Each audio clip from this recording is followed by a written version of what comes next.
can't wait for it. But moving forward to some of the other games this weekend, I'm not gonna spend a whole lot of time on these. We're gonna combine this. Indiana versus Notre Dame, Penn State versus SMU. That game showed us exactly why you don't just throw teams in there for the sake of saying they deserve it. You don't deserve shit, brother. You don't deserve anything. What did you earn? And not playing anybody all year reared its ugly head in these games. And one could say, hey, bro, you're kind of cherry picking, because Tennessee also got blown out. I'm not here. I'm not here. I mean, clearly we saw the score. Tennessee did get blown out. But do you believe Tennessee? I said, well, what do you think of Tennessee? Is kind of thing. Do you think Tennessee ducked competition all year and didn't play a soul? Tennessee beat Georgia. Well, sorry, they beat Georgia. Sorry, they. I said, all right. I was like, Tennessee beat Alabama. I said, the one of those three losses that Alabama has, that loss, if that's reversed, Alabama's in in the mix. They won. They play good teams. We've seen them go up against good teams and play well. I mean, they had their struggles at times, but overall, the level of talent in their conference lends to them, being one of the better teams in the sport. Indiana, for example, Indiana didn't play a soul in the Big Ten. They did not play any of the top teams consistently. You played Ohio State, but other than that, and you got smoked. Yeah. You got smoked. So again, there is no hiding what happened this past weekend. SMU, for example, you didn't play anybody either. No offense. And had you ran the table and won your conference, I would have had, nobody could really question you being there because you would have had to beat a solid Clemson team in order to do so. But again, when you just don't have the talent to go into Beaver Stadium and go play Penn State mano a mano. Indiana didn't have the talent to go play Notre Dame and win a head-to-head matchup. That is the committee's going to get it right at some point. I think after what we saw this past weekend, I hope that they'll get it right. But clearly, what we seen was that strength of schedule. Let's start there. Actually, watch every game, every team that has that chance to get in the playoffs. Actually, watch. No, but you're absolutely right. Watch and see the team that you're putting in there. If you watch some of these teams and who they're playing against and what's happening, I don't know. There's a larger conversation to be had, but strength of schedule from here on out needs to be accounted for when we start throwing teams in. That's all. That's it, and that's all. I mean, if another team like that slips in, I'm not saying there's not a way for a team like Indiana or SMU to be there. I'm saying that from here moving forward, put them in the proper place, and do not have these boys playing against some of these teams that we saw. Because if we built the bracket my way, we would have had a much better first round. More competitive, more competitive, and not just us being homers or anything like that. We play without it. Me and Shanti's both would be the first to admit we play without food. So I mean, it was a 50-50 for us to get the playoffs. Would I love for us to get in? Hell yeah. Do I think we probably kept it competitive? Hell yeah. Do I think we would have won the Natty? Hell no. We wouldn't have. But we have something to build off of. I think we deserved it. I think we the only team with the longest win streak in the SEC right now. We had a top 10 win, 2 more ranked wins, one being on the road against a top 12 team that was in the playoffs and that won their conference. That's all. That's where the frustration grows. We're not going to spam. Our head coach not going to go on Twitter and spam and do sub tweets or be like just one huge Karen from Mississippi. But our coach is not doing that. Our coach saying, "Cool, all right. I guess rank wins don't matter. All you gotta do is just win." So for right now, with the committee, until the committee make a change, we just gotta win. No matter the rank wins, no matter none of that. So hell. Hopefully, it was up to me. I think we just play all the HBCU teams or something like that.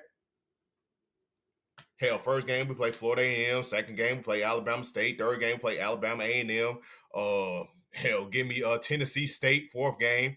Since that's the case, since it's all about wins and not rank wins, hell, let's just do it. Oh my goodness. Oh my goodness. Yeah. Okay. Give me Benedict. Week 12. Southern Clemson, give us Benedict. Battle of Columbia. Come on.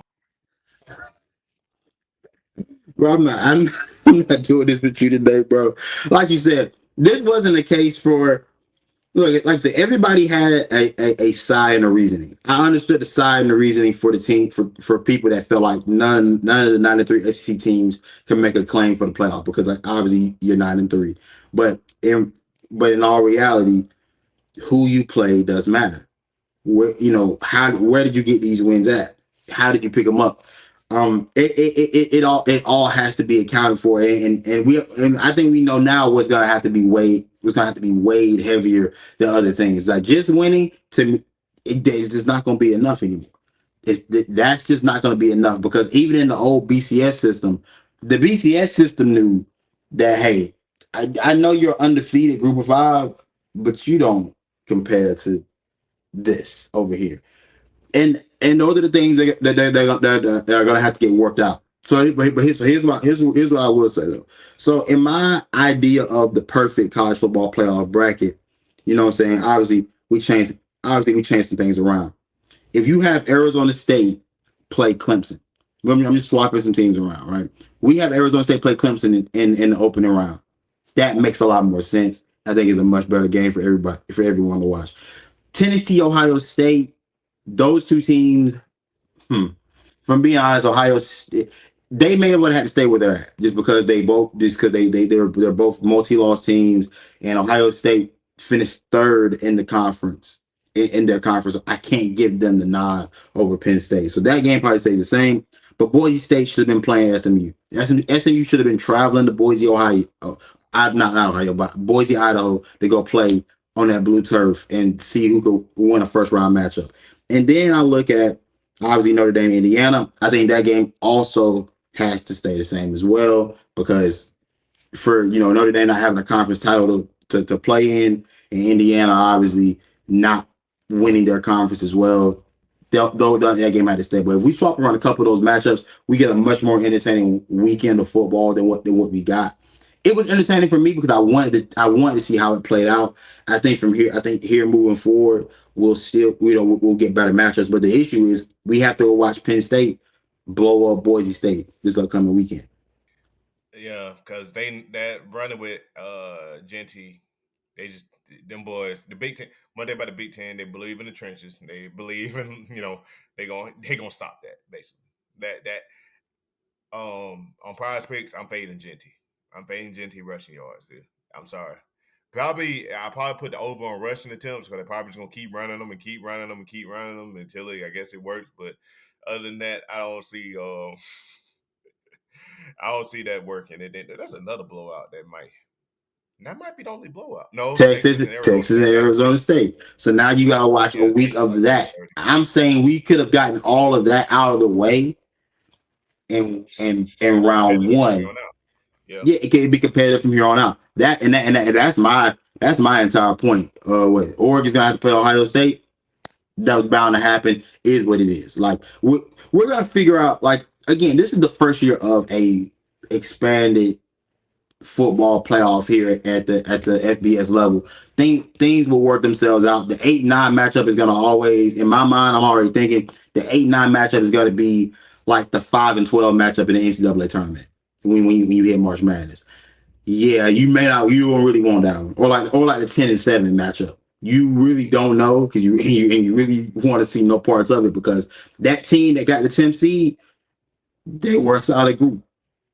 And I think we're gonna figure out what those key matchups in our new system is gonna be. But there are just things to be worked on still. Like I said, I'm not gonna sit here and act as if every SEC team should have made it. But boy, I'm telling you right now, you would have got some better games than what you got this weekend had an SEC team going to Beaver Stadium. You know what I'm saying? Also understand people. With SEC teams like Tennessee, us Gamecock fans, we don't give a fuck about them. Honestly. So y'all chanting SEC during the game doesn't offend me. It doesn't. I don't understand. I don't get that. I really don't. I mean, y'all have at it. Y'all get. I mean, I was having a blast. Y'all whooping Tennessee ass, but that's just But me. we were right there with y'all the entire time. Trust and believe. Nothing was changing for us. So I guess with the time